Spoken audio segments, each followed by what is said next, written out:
Сайн байцгаана уу? Нийт хуралд оролцогчдоо энэ өдрийн мэндийг хүргэе. За би чангар туйлд хөрвүүлгийн зарим үг хэллэгийн харьцуулсан судалгаа гэсэн сэдвээр нэг илтгэл бичсэн. Үнийг одоо товч танилцуулъя. Энэ хугацаанд тохируулаад товч танилцуулъя гэж бодож байна. За харьмаг чангарыг монгол хэлний хөрвүүлэх ажлыг бол академич Дамжин сүрний удирдлагаар профессор Дүгүр сүр 1940 онд Баатар Басанговын хэвлэлсэн найруулсан энэ жанрыг бол 12 бүлгийг буулгасан байна.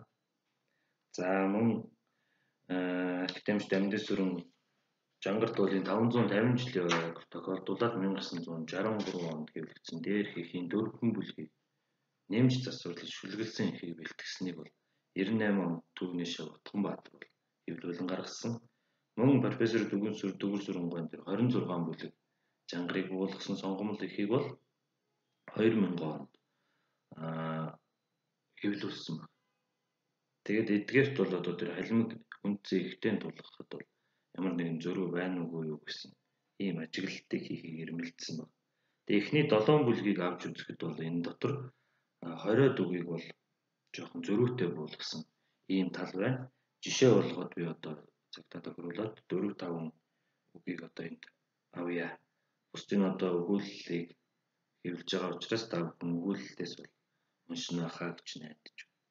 За жишээлбэл оршил магтаал дотор бол одоо 10 бумбалва хөөхд гэсэн 3 үгийг бол хоёр янзаар буулгасан ийм тал байна. Жишээлбэл 63 оны их дээрээ бол Аранзал зэрдийн хурдан цагт алтан шар завхар элднийхээ хурд цагт гэж одоо буулгасан байгаа дүрсгэн. Харин 2000 онд хэвлэгдсэн тэр их дээр бол алтан шар завхар жадныхаа хурд цагт гэж ингэж нөгөө элд гэж эхэлж буулгасныг арай нэмж засварлаад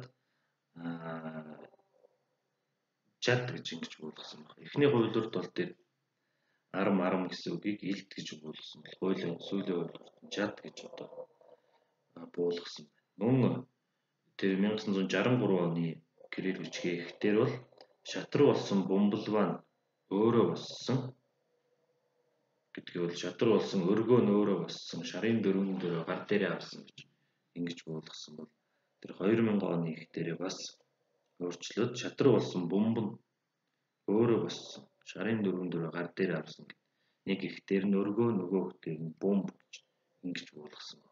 Энийг одоо монгол хэлний тайлбар толиуд дээр сайж үзэхэд бол 66 оны монгол хэлний тайлбар толиучдэр бол энэ бомблва гэдэг энэ үг бол байхгүй. Харин 2000 оны тойл дээр бол гарч ирж байгаа.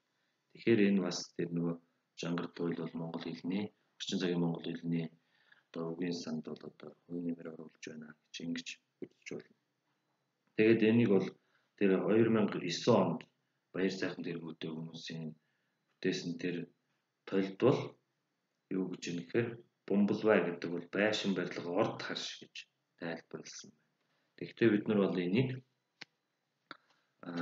суурах гэж буулгахыг бол зөв юм а гэж бодож байна. Харин тэр профессор Лувсанд бол жангарт гарч байгаа бомбын орон бомбын шашны учраас жангарт магтан дуулсан бомбын орны нэрийг бол тайлбарлах нь зөв юм а гэж ингэж үзэж байна.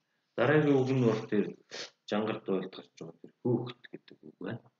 Одоо хөөхд гэдэг үг бол тэр 63 оны хуулиурд гарахтаа бол цуута цагаан бэрүүд нэг дугаараа гүйцээд цусан улаан хөөхд нэг дугаараа гүйцээд гэж ингэж бичсэн байна. 2000 оны ихтэр бол цуута цагаан бэрчүүл нэг дугаараа гүйцээд цусан улаан хөөхд нэг дугаараа гүйцээд. За энийг одоо бусад бүлгүүд дээр одоо энэ хөөхд гэдэг үг ямар утгаар гарч ирнэ гэдэг ингээд авч үзэх юм бол одоо жишээлбэл Төвийн дөрвөн хааны хөөхд голоод гэж. Төвийн дөрвөн хааны хөөхд голоод. За мөн төрөө биеийн 10 мянган хөөхдгөн нийлүүл гэсэн. Эсвэл одоо эр барсын зүрхтэй хөөхд мөргөдийн шуурлагтай. Энэ бол дандаа хүйс заасан ийм утгаар орж байгаа. Нэгдүгээр, хоёрдугаарт энэ бол одоо насанд хүрсэн эмэгтэй хүнийг бол илэрхийлж байна, тийм ээ. Тэгтээ арай одоо бэр болоогүй бэрийн дотлын доктуудыг илэрхийлж байна. Тэгтэл одоо энэ Дүгүр сүрэн гоон буулгалтын дээр бол юу гэхээр хоёулын дээр нь хөөхд гэдэг буулгасан байна. Энэ бол уншиж байгаа хүнд бол шууд багчууд хүүхэд гэдэг утгаар ойлгохдоор ингэж буулгасан байна. Гэх мэтчлээ одоо хүүхэн гэдэг үгийн олон тоог зааж байгааг шууд хүүхэд гэж буулгасан байна. Монгол хэлний тулд бол хүүхэд гэдэг нь бол бага насны өвгүүд охид хэмээн буулгасныг үзэхэд найрт нэг дугаараа гүйцэж сууж байгаа хүүхэд ус хүүхнүүд юм аа гэж одоо ингэж үзэх. За үүний дараа тэр хаш мөнгөн үүд гэж одоо буулгасан байгаа. Энийг халимгийн ихтер авч үзэх юм бол энд одоо байшингийн хашир мөнгөн үүдэнд хайртай жангараа аваад ирв гэж одоо бас нэг ихтер байна. Тэгэхээр энэ хаш биш хашир гэсэн ийм үг байна. Тэгээ энэ үг бол одоо дуйлд 42 удаа таарлаж байна гэж одоо тоосон. Одоо явгийн тулд бол хашир гэдгийг сплошной үргэлжилсэн сулггүй үргэлжилсэн эсвэл одоо цээлний бүхэлд сул холцгүй гэсэн ийм утгаар буулгасан. Утгачлах юм бол одоо энэ бол сул мөнгөн үүд гэдэг. Сул мөнгөн үүд гэдгийг бол хаш мөнгөн үүд болгоод одоо чулуун ийм үүдтэй юм шиг ийм утгаар буулгасан байна. Мөн одоо тэр 63 оны ихтер бол нэ явсан явдлаа номын явдлаар бүцээ гэдэг. Энэ хэсгийг бол нэг явсан явдлаа номын ёсоор гүйцээ гэдэг 63 онд буулгасан бол 2000 оны ихтэрээ энийг бол засаад за тэгэхээр энэ 63 оны их одоо бидний голж ярьдаг их штэ 63 оны 2000 оны их хоёр төр бол зарим үг нь одоо засагдаад зарим үг нь бол засагдaltaгүй гарч ирсэн. Энэ дээр бас нэг үг бол юу гэхээр төр гэдэг үг бол байна. Төр гэдэг үг бол одоо алимг хэлэнд бол одоо учир шалтгаан гэсэн тийм утгатай. Тэгтэл одоо энийг одоо хоёр янзаар буулгасан байна. 63 оны ихтэрээ бол юу гэсэн. Тэгэхээр таныг ийм төр болно гэж санссангүй. Гэрээсээ хүн хөөгөөд байдаг ямар төр авсан хүн бэ чи?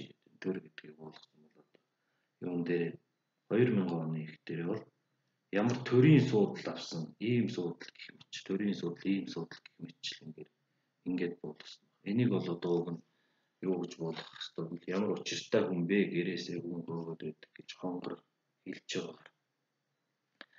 Ингэж авч үзэх хэрэгтэй. Гэх мэтчлэн 20 дүгийг бол янз бүрээр одоо хоёр янзаар буулгасныг бол бид нар энэ өгүүлэлтэд авч үзсэн. Өгүүллийн дэлгэрэнгүйгээс авч уншаарай. Дүгнэн үзвэл одоо Жангар туйлыг орчин цагийн монгол хэлэнд буулгасан нь үнэлж баршгүй гавьяатай үргэлжлэн мөн боловч үг хэллэг түүнийг өргүүлэхэд одоо бид нар дахин анхаарах шаардлага тулгарч байна.